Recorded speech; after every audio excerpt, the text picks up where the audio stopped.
final presentation today. We are Team Dumplings. So my name is Marina. My name is Connie. I'm Franz.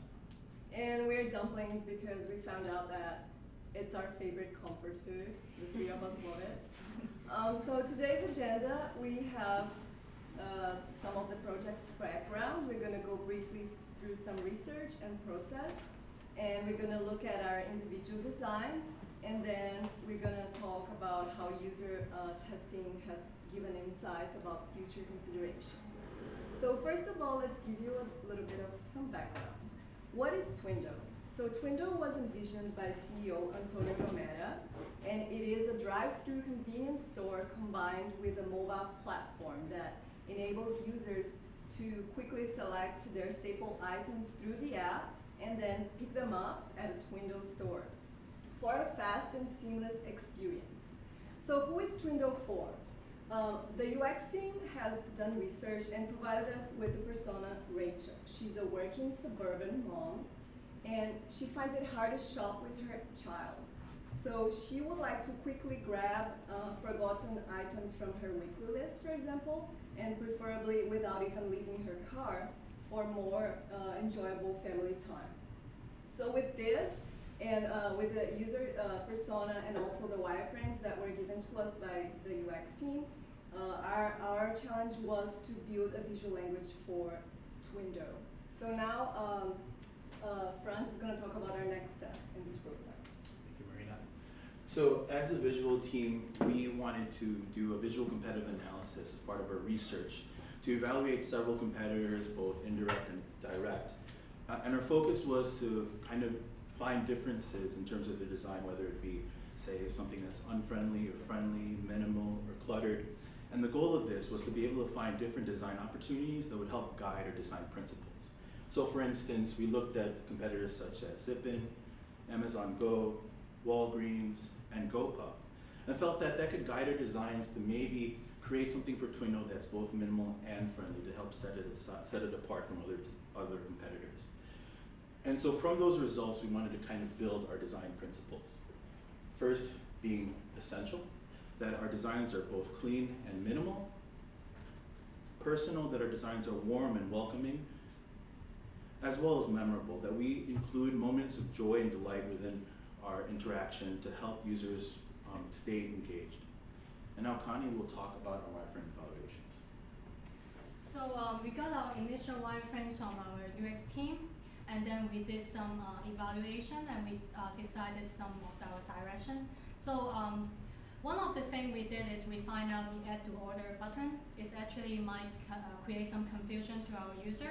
So we go ahead and we name it with add to list.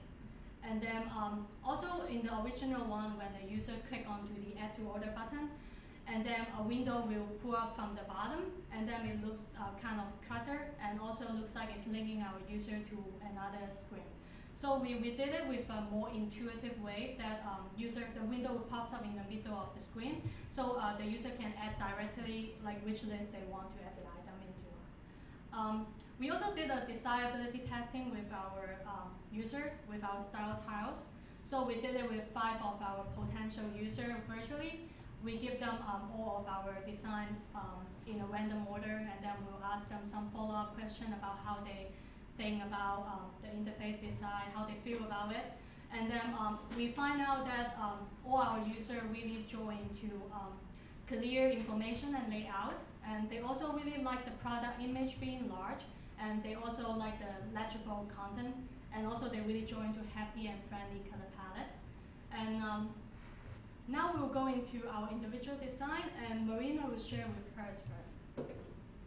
Thank you, Connie. So with my designs, I focused on the persona Rachel and how her life is so hectic. So I wanted layouts to be easy to sort through, and as well as being optimistic. So this is the first mood board. It's fresh and vibrant, and this was translated to this style tile, which so desirability testing showed us that this was very clear and easy to navigate. However, there were some participants that thought maybe it was too plain or simple.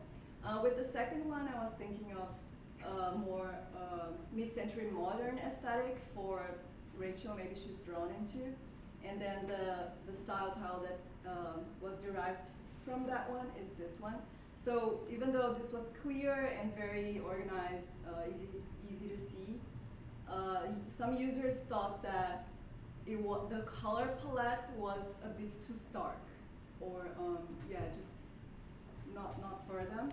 And with the third mood board, this is more feminine and more mellow, and but still playful. And this is the style tile that was translated from that one. And with this one, it was still easy to see and very clear, but it was the one that participants liked the most because it was more approachable and friendlier. They really liked the color palette, so I was able to move forward with this one for my high fidelity wireframes. And meanwhile, I was also working with the logos. So the concept of a window that is merged with a shopping basket so I did some iterations, and the final one are these. The one on the right being the mobile icon. And let's go through the prototype. So here, I'm Rachel, and I realized that I ran out of baby wipes, so I'm just gonna look for baby wipes, and I picked this first one. And I think I could go ahead and get this item now, but I actually would like to add this to a list because I had previously created a list. So I'll go ahead and add to today's list and click done. I would like my partner Matthew to be part of this list, so I'll just look him up in my contact list, and here he is. So I want to share this list with him, but I actually want him to pick it up because I'm super busy working from home today, and he can pick it up on his way from work. And here I see that there is this window near him, so I select this store, and then I confirm the pickup.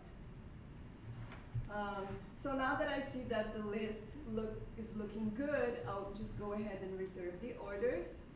And then we'll both receive the QR code, which he'll be able to scan at the shop, at the Twindo store, and get it. And then we have the confirmation screen. And this is to show, this is a micro interaction to show this confirmation screen as a gratifying moment for us when we complete the process. And finally, after the prototype, we have a responsive marketing website where I show what Twindo is about, how it works, and just some benefits, and also some potential users can download the app through this website. So these were my concepts, and now Franz is going to talk about this. Marina? So with my overall designs, again, I'm inspired by the user persona, Rachel, and the first design was inspired by the idea of this modern mother. And this is a translated style tile. And during testing, users were drawn to the colors choices. The words that came to mind for them were naturalistic, even exciting, but that there were areas of improvement in terms of adding more to the design to build on it, as they felt that though it came off as minimal, that maybe it was just too minimal. For the second design, this is the mood board and translated style tile. Users were drawn to the color choices as well, but felt it skewed a bit too masculine, and overall that there were other areas of improvement in terms of making this design more warm and personable, aligning to align better with our design principle.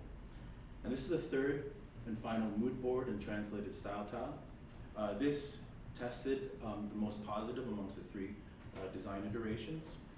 Users felt that it was modern, creative, and overall had the most opportunity to build upon, to incorporate more warm illustrations and just to improve just to bring a more positive experience for users.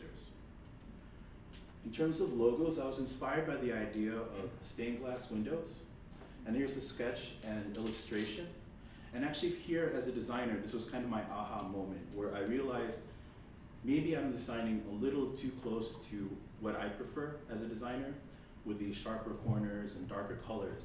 And so I had to realign my design and build something a little more aligned to the user, to include more rounded corners, brighter colors that really align with the brand of Twindo. So why don't we step into the shoes of Rachel as she looks for baby formula for her baby. She realizes that she has an order already set for today.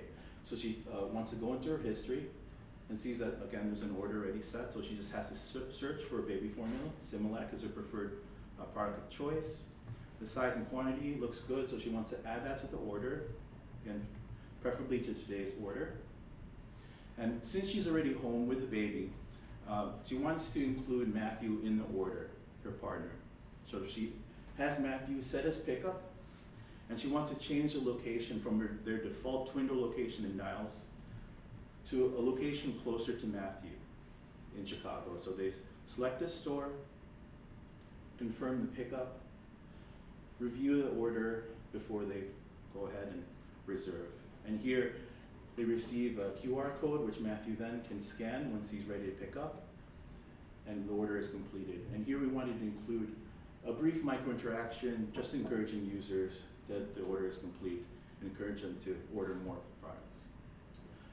So say we're Rachel as well, and she's enjoying the experience overall with Twindo. She wants to reach out to her friends and share about what Twindo is about. So they can go ahead and look into the mobile or to the marketing site to see how Twindo works, some of the values that Twindo can provide users, as well as some positive feedback from other users and ways that Twindo can be downloaded.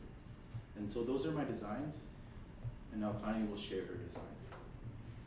Thank you. So my first mood board is very clean and minimal. It aligns with our essential principle. So our user like the style tile because they think it's fun and artsy, but they also feel like there's some opportunity to improve the color palette to make it more friendly. And my second mood board is more feminine and soft by thinking of most of our Twindo users are mom and woman. So most of the users think the style tile is very memorable because some of the small details that also align with our memorable principle. And then my last mood board is very fun and cheerful, and the style tile gathered the best feedback from our user. All the users love it because they think it looks very easy to navigate through, and also looks very user-friendly. So based on the good feedback we gather from the user, we believe this is the best to move forward.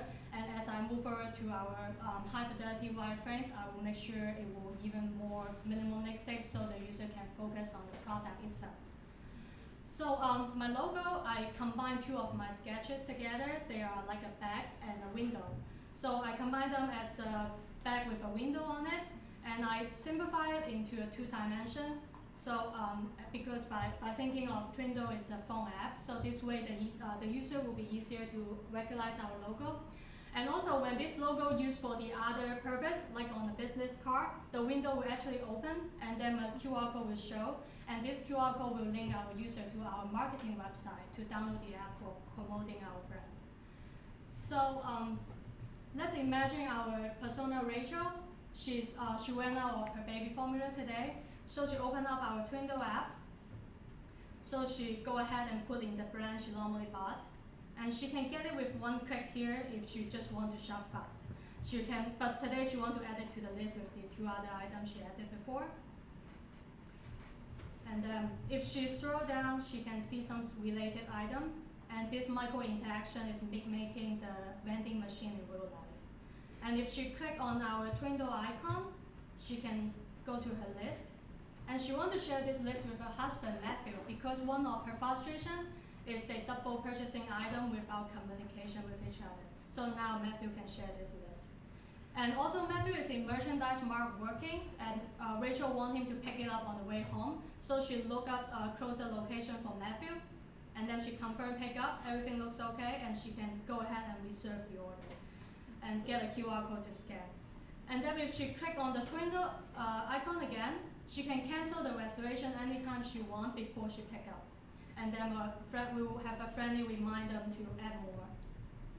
And then once Matthew pick up the order, they will both get to our order complete screen. And then so if people heard about Twindo experience from our user like Rachel, or they scan the QR code from the Twindo logo, they will get to our marketing website. And our marketing website, we are focusing on giving people a general idea of what this app is and encourage them to download the app. So the design of the marketing website will maintain a very simple and minimalistic design as our app. But when people hover on the download button, the hand will actually wave to them. And as they scroll down, we have an animation to teach people how this works. So they get the QR code from the phone, they drive to the window, they scan the QR code from the phone, and then they'll pick up the stuff they ordered from the phone. And then if they scroll down, they will learn about our main features and also learn about how people talk about Twindo. And then at the last, we will encourage them to download the app again. So last, we will have Franz to talk about our next steps. Thank you, Connie. So as a team, what we did, we took our prototypes and tested them with different users, not just the suburban mother, but users that align, whether it be age-wise or in terms of different alignments that necessarily aligned exactly with Rachel, just kind of a different perspective in our user testing. So we tested 5 users to get kind of individual feedback on all our designs, and gave them several tasks to complete. And some of the common takeaways we got from our testing was first, to make affordances clearer. We found users struggling at times to navigate the app, so we wanted to make certain iconography or links more clear, as well as just reinforcing the branding. So when a user is going through the Twindo app, that they truly know that they're interacting with Twindo as a brand. And lastly, to design with details, to include more micro interactions that would just continue to encourage users as they experience Twindo, and to just increase their joy as they just get more tied to the app. Lastly, our future considerations as we finalize our designs and before we pass on to our client. We want to continue to explore the onboarding experience. We, as a team, mostly focused our testing and our designs towards return users, as well as expanding features such as the map feature that's shareable. We feel that Twindo can differentiate itself amongst competitors by including something like this, so exploring that further would be a good idea. As well as just further testing of our iteration, since we got great feedback from our users when it came to our prototypes. And that concludes our presentation. Once again, we want to thank you so much for your time. And do you happen to have any questions for us?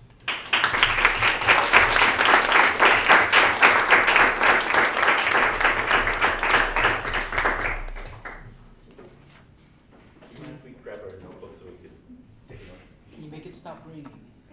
Oh, sorry.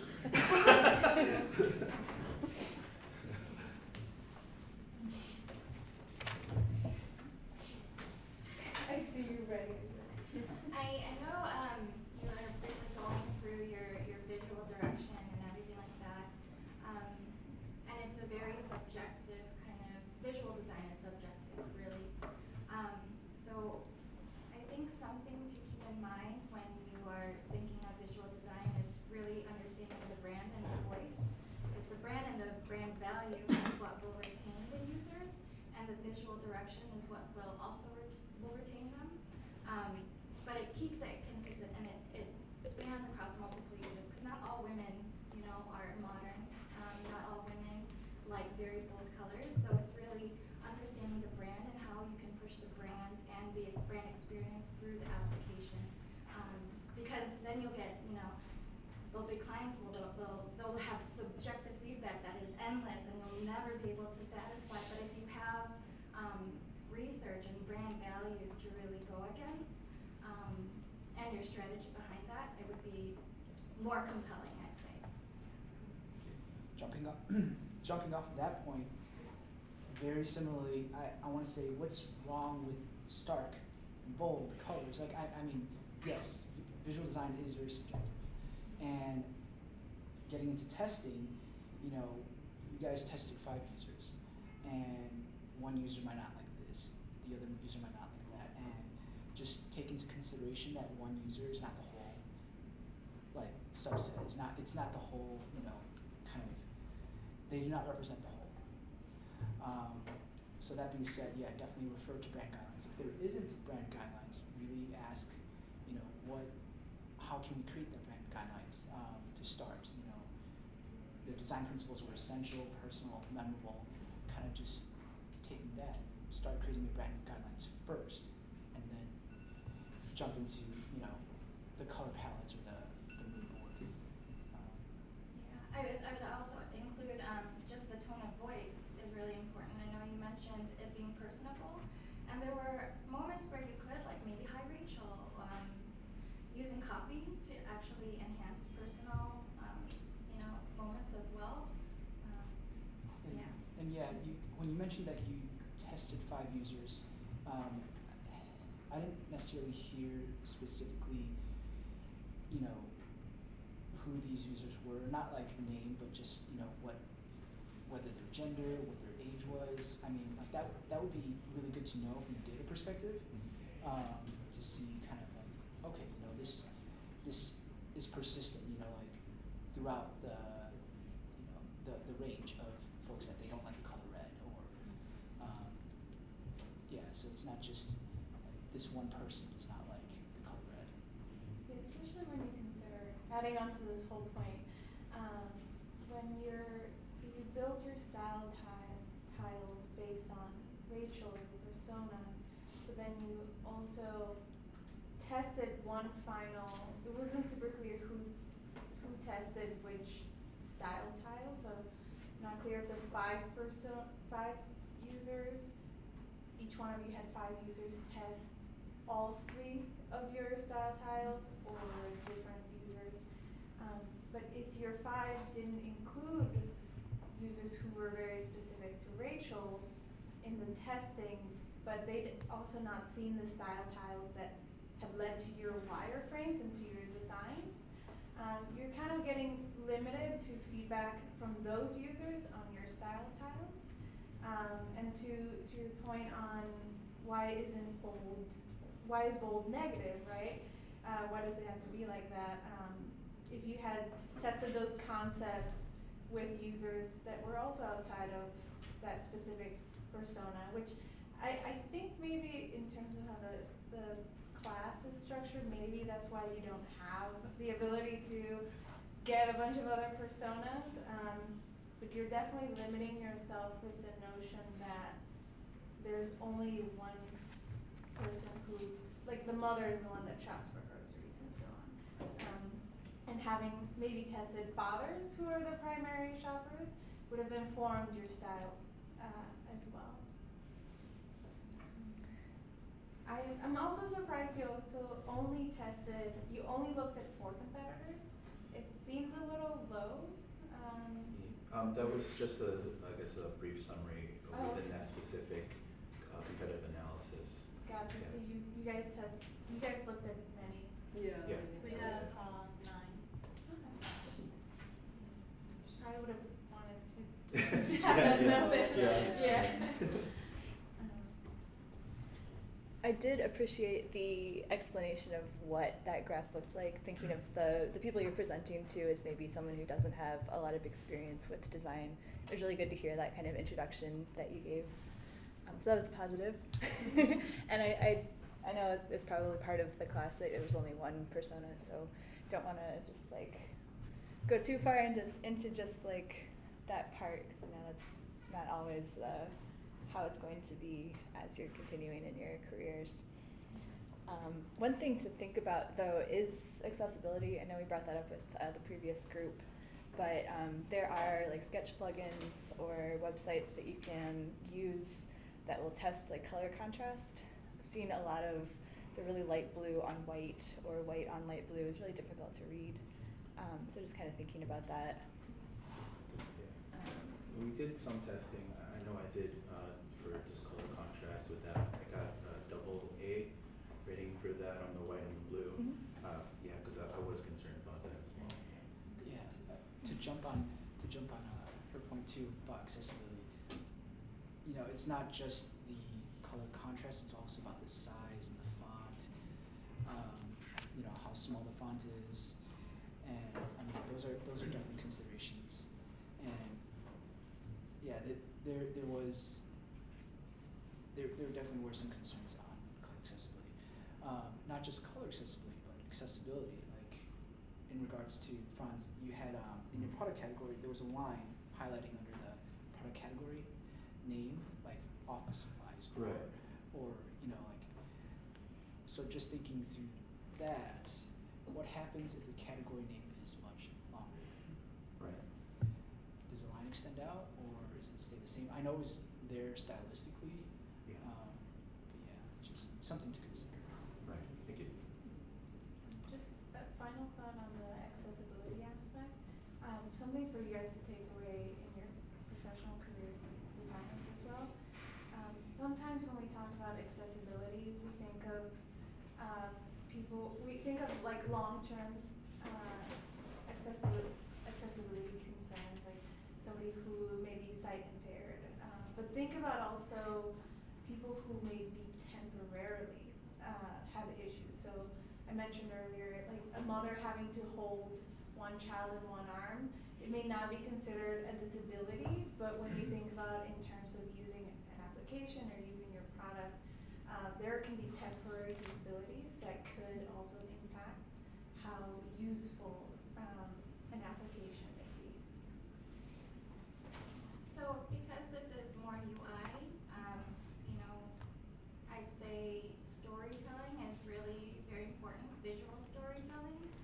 And I noticed in your marketing pages it's very product-centric, very to the point, but not all people will really understand what the product is. So like giving the opportunity to explain what the product is, what that value is, and then taking them through, you know, the features, right? So you'll have users that come on the site and it's just a brief introduction and you have so little time to keep them engaged.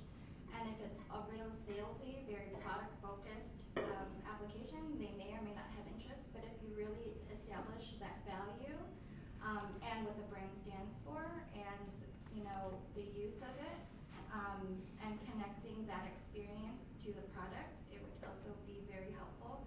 So with UI, very visual focused, you have that ability to tell that visual story up front there and really push that experience even further.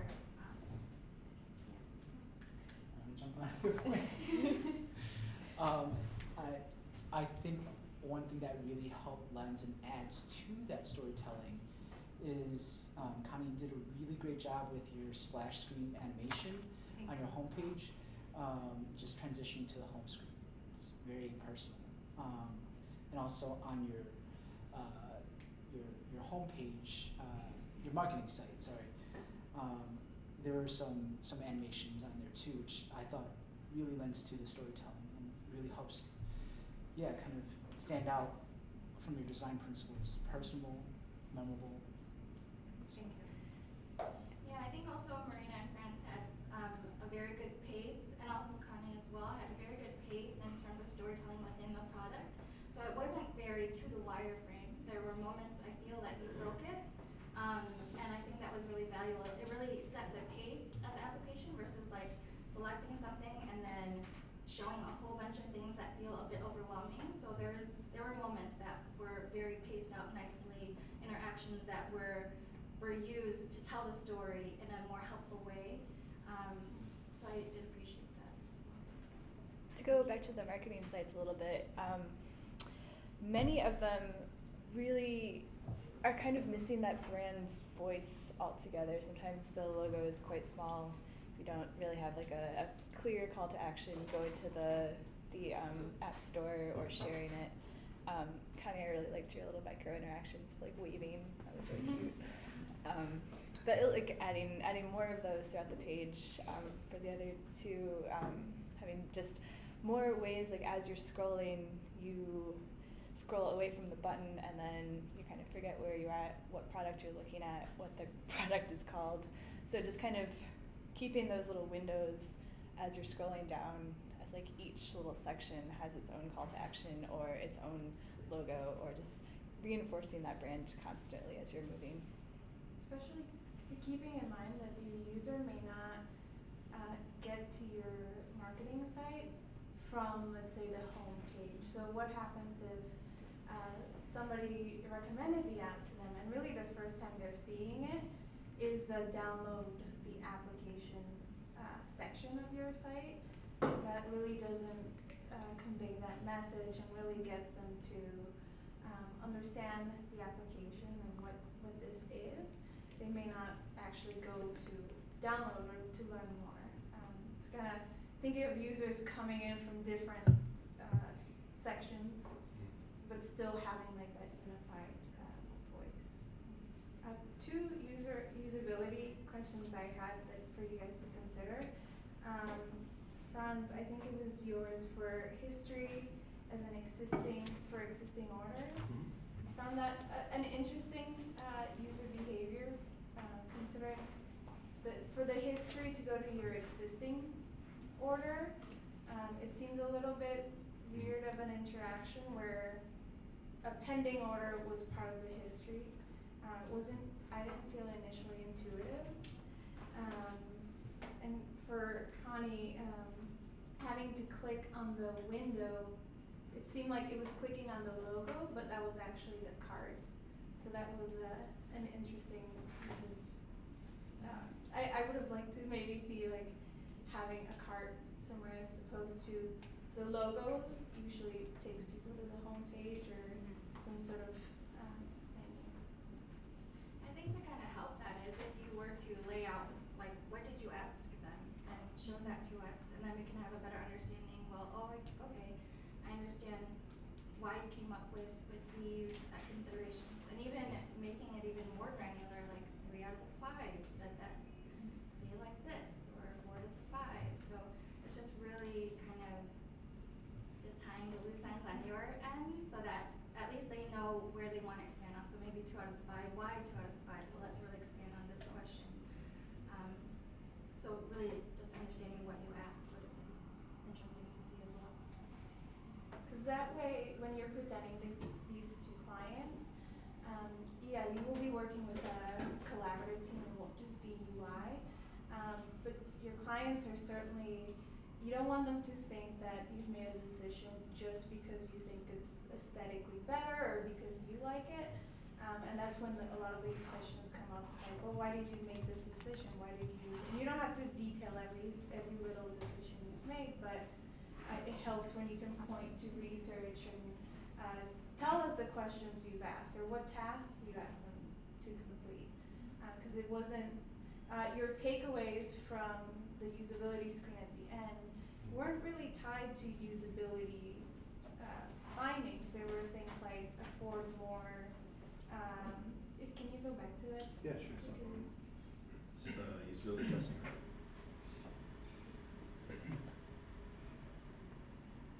yeah, so these were reinforced the branding, design details. It wasn't, I wouldn't consider them like key takeaways you would get from usability testing. I would have wanted to see more usability takeaways. Are you talking about like Yeah, very like, specific UI? yeah, things like workflows, using your design to actually complete a specific workflow. If I created a list and I placed an order, what were the main pain points of some of those interactions? Yeah, definitely. I can see that as valuable. I would even say taking even further from quantitative, like 3 out of the 5, making it qualitative, really bringing out what they said would be interesting as well. So you're showing us the common takeaways, and while we will trust you because you're the visual designer, there's even more to that story with the quotes that come out of those testings and that quality, that information is really very helpful. Yeah, like I really appreciated, Franz, you pointed out actual words that users use to describe your mood boards, and that was really, really nice to hear, like, that they were real people and they really had thoughts and opinions, so that was cool to hear. Yeah, that was one of our, like, amongst our questions that we wanted, like, what emotions would are evoked from these mood boards? Yeah, that would have been really great to include just as even like words on the mood board themselves, like in that slide, just so we can see that. Never underestimate a good quote from a user. And you guys can feel free to take all this back to the UX team too, because I know they're the ones who come up with the flow, or at least get stakeholder feedback on what the flow should be. You guys can think through a little bit of the flow too, write in your own feedback, or not just your feedback, but the user's feedback. Kick it back to them, just say like, hey, this is what actually the user said. I know you guys probably did your own user testing, but we have some more user testing here too. Let's compare notes, and let's come up with a better flow. So that gets you guys talking. And I think it really sets up the stage for like brand, like if you were to do a brand exercise to really define, using usability testing to do a brand exercise to really understand what that brand should be based off of what the experience is, and really have them define, what that brand is, because it's not fully kind of fleshed out yet. So if it's like a brand word exercise that you had done, it'll help give more direction into, your visual solutions and just experience direction as well. And it's interesting because you could, in theory, create those designs with any of those color palettes that you've created.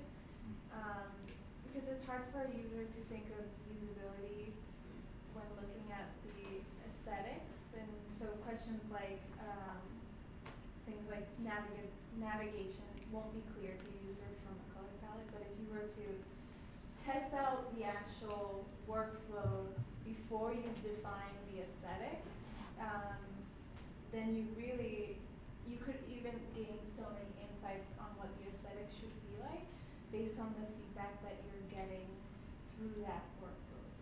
Right. Like, is it friendly in black and white? Mm-hmm. That's something because some people just see black and white. I'd be very curious to see, and I know this isn't part of your exercise, but onboarding new users in the map, which you wrote. Yeah. That would be a really great exercise, and just to think through and work through, and yeah.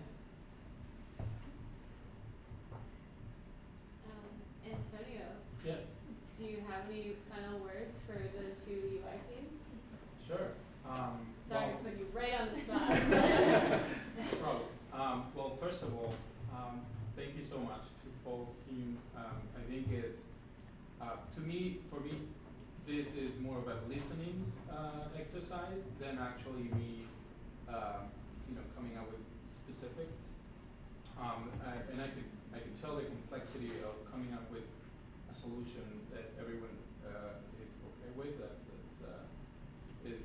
It will need to be ultimately me working with the team for probably good 2 months.